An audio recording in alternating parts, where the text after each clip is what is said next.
friends, if you're sick of your shell voicings, you want to experiment, you want to have new sounds, I'm going to show you some really cool Jim Hall voicings that you can use on a turnaround. A turnaround is the perfect place for exploring new sounds, and let's get right into it. So you have a turnaround in F and you play your shell voicings.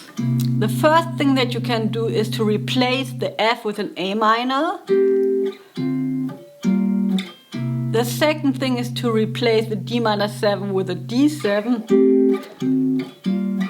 And that's our groundwork. That's where we're going to start. And now what Jim Hall does, he plays all those chords as dominant seventh chords, like this.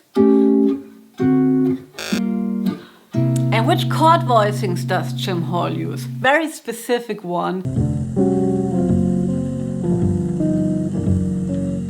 Play an A7 with a 13, that's an A7 13, get rid of the root and just shift that thing one half tone lower, D7 sharp 9, pick the C. This is like a G7, flat 13, without the root, and then C7 with a 9 without the root, C7 9 flat 9.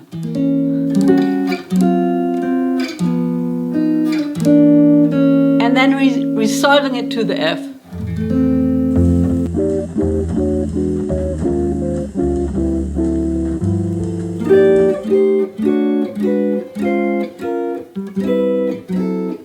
So an F major, the G7 could also be like a destination, and we can reach it like this.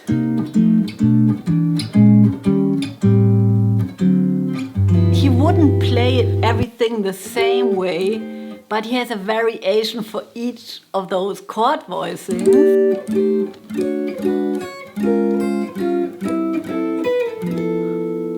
So just fooling around with the top note, right? Don't break your fingers, but play this chord, bar chord, get rid of the third finger and put your pinky on the 13th fret.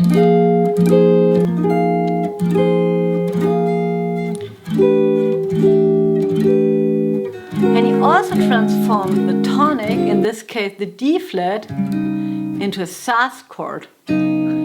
Just playing a SAS 4 chord and shifting this one, like parallel motion, shifting the same chord, that's something that he does a lot.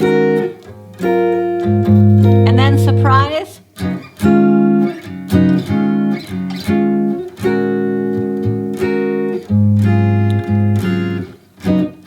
If you want to check out those really cool chords, listen to Jim Hall's solo on I'm Getting Sentimental Over You.